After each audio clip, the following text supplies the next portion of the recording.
Hey everyone, Nigel and Luke here, and welcome to Crime Zone. Before we get to today's video, we wanted to announce that Crime Zone's official Patreon page is now live.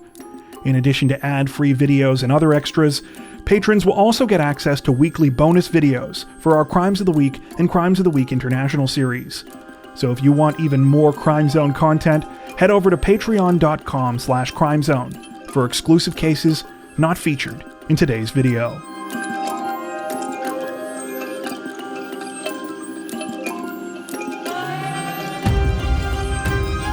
Authorities in Nashville, Tennessee say that a 25-year-old woman has been arrested this week following an investigation into a fire earlier this month at a fast food restaurant where she worked. The incident began on July 5th when firefighters were called to a Taco Bell location on Nolensville Pike.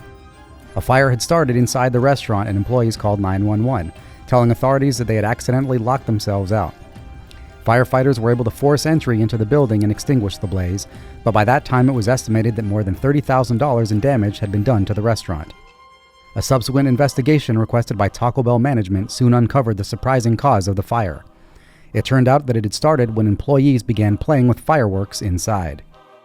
Surveillance footage taken from the restaurant showed the employees first locking the doors to the building's dining room so that no customers could get in before running around with fireworks in their hands.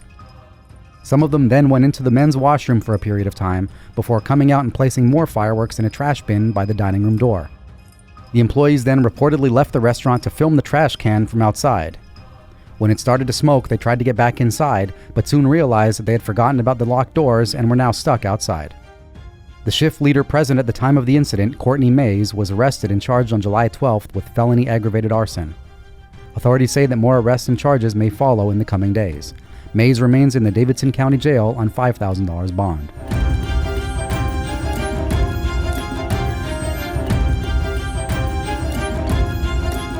Representatives from the Tulsa Police Department say that a wanted woman was successfully arrested this week after she commented on a social media post concerning her case. The story began on Wednesday, July 14th, when the police department released a weekly most wanted post on their Facebook page about a woman named Lorraine Graves. Graves had been charged with accessory to murder in the shooting death of her relative Eric Graves, which took place at the St. Thomas Square Apartments back in March. The two men accused of actually carrying out the shooting, Jaden and Gabriel Hobson, were already in custody, but Graves was nowhere to be found. Police alleged that Graves helped dispose of the murder weapon in the case by driving one of the suspects to another apartment complex, where it was handed off to another person. After seeing the Facebook post asking for information concerning her whereabouts, Graves apparently found herself too tempted not to get involved, and left a comment underneath the post, seemingly joking about whether or not there was any reward money. She used her personal profile to leave the comment, and it appears that she was unaware that this would allow authorities to track her. She was arrested by officers from the Tulsa Police Department the following afternoon. Her bond is currently set at $500,000.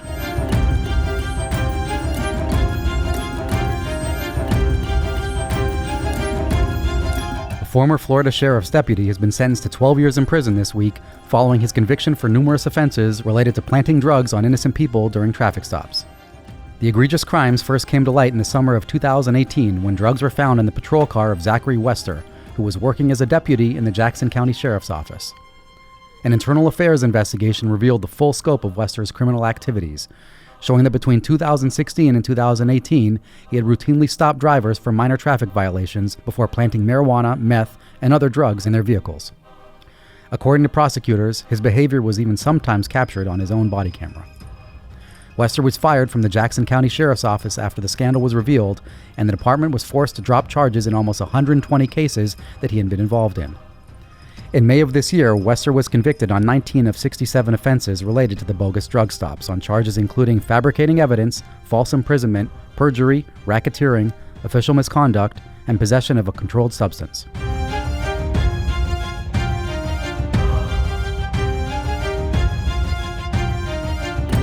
Authorities in Dane County, Wisconsin say that a 23-year-old man has been charged this week following the discovery of the remains of his missing father. According to reports, the case began on July 7th, when a resident of the town of Windsor named Chandler Halderson called police to report his parents missing.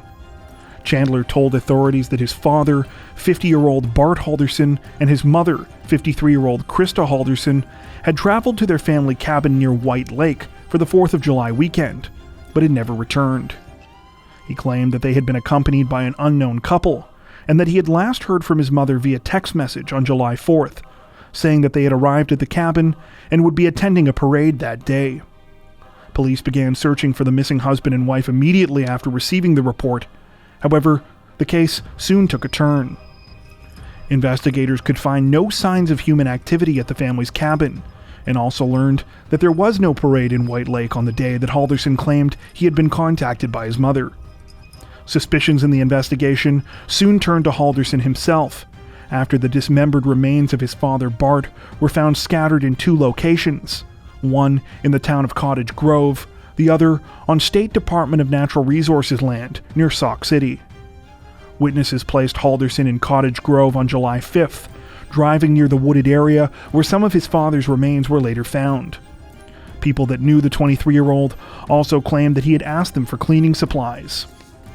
Chandler Halderson has now been charged with first-degree intentional homicide, hiding and mutilating a corpse, and providing false information on a kidnapping. Authorities say they are still searching for his mother, Krista.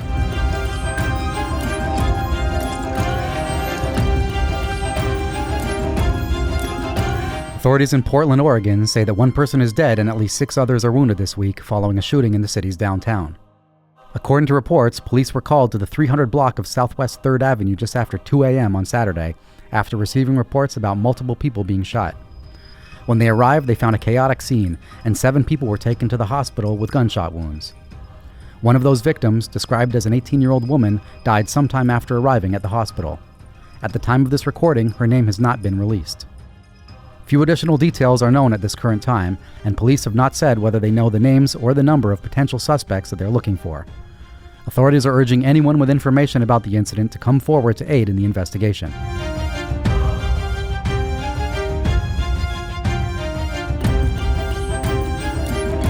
Authorities in Washoe County, Nevada, say that a woman has been arrested this week following her involvement in 2 separate crimes relating to a Reno area dentist's office.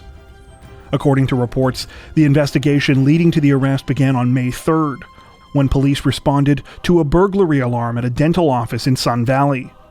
When they arrived, they found the door to the business open and a back window broken. It was soon discovered that almost $23,000 in cash and checks had also been stolen. Though it's not exactly clear what led police to suspect that 42-year-old Laurel Ike was behind the burglary, it is said that she formerly worked at the dental office as an assistant. The investigation also soon uncovered additional details about Ike's alleged criminal exploits.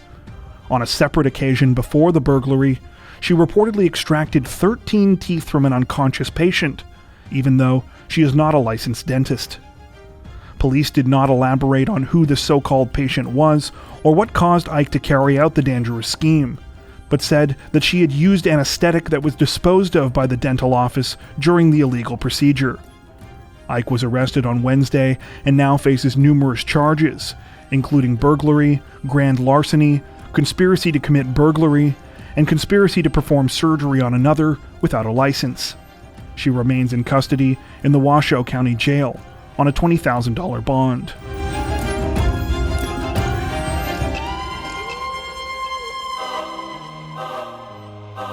Authorities in Houston, Texas say that 3 people are dead this week, including the suspect, after a shooting that took place at a motel. According to reports, the incident began around 11 p.m. on Sunday, July 18th, when police received a call from a man at the Palace Inn. The man said that he had weapons and planned to harm or shoot people, and then he would fire at police if they responded to his location. When police arrived at the motel, they were immediately met by gunfire from the suspect, who shot at them from a second-floor balcony. No officers were injured, but patrol cars were struck several times. 2 other people who were in the area at the time were injured, but are expected to survive. Police reportedly returned fire, and at some point the suspect went down in the doorway of his room. When officers investigated the scene, they found the suspect dead, along with the bodies of a man and a woman who had sustained gunshot wounds. It is believed that they were killed before the police were called to the scene. At the time of this recording, neither the name of the shooter nor the names of the two victims have been released. It is also unclear whether the suspect died as a result of police firing back at him or whether his gunshot wound was self-inflicted. The motive of the case also remains a mystery. Police say that the victims had no prior connection to the suspect and that they believe the shooting was random. The situation remains under investigation.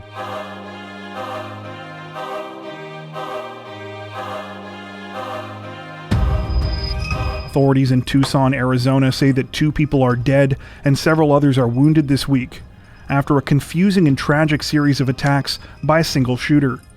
The incident began around 4 p.m. on Sunday when emergency service workers responded to a fire at a residence in the city. At the same time, a 35-year-old male suspect flagged down an ambulance at a nearby park under the guise of pointing them in the direction of the fire. However, when he got close enough, he shot the 2 EMTs inside, identified so far only as a 20-year-old male and a 21-year-old female. The 20-year-old was shot in the head, while the 21-year-old was shot in the arm and the chest. After shooting the EMTs, the suspect drove his SUV to the scene of the fire and began to shoot at firefighters, neighbors, and other people responding to the blaze. A 44-year-old man who was helping firefighters was struck in the head and killed, while another neighbor was grazed by a bullet and a fire captain was shot in the arm. When firefighters finally managed to get the house fire under control, they found a charred body inside, whose identity and gender have not yet been determined. Moments after shooting at first responders at the scene of the fire, the suspect fled, but was spotted by an officer 2 blocks away who was on his way there. The officer tried to stop the suspect, but was rammed by his SUV, after which the suspect opened fire. The officer was not injured and fired back, successfully shooting the suspect several times. The man was taken into custody, where he remains in critical condition. At the current time, authorities are trying to tie up several loose ends in the investigation, including the suspect's motive as well as his possible relation to the victim of the house fire. It was previously reported that 2 to 3 children may have been missing from the residence, but they have since allegedly been located. At the time of this recording, neither the name of the suspect nor the names of any of the victims have been released. Of those that were taken to hospital, all appear to be in stable condition, with the exception of the 20-year-old EMT, whose condition remains critical. That's it for this edition of Crimes of the Week. If you enjoyed our video, don't forget to like and subscribe to Crime Zone for more true crime content like this, making sure to hit the notification bell to stay up to date with our latest releases. Thank you for watching.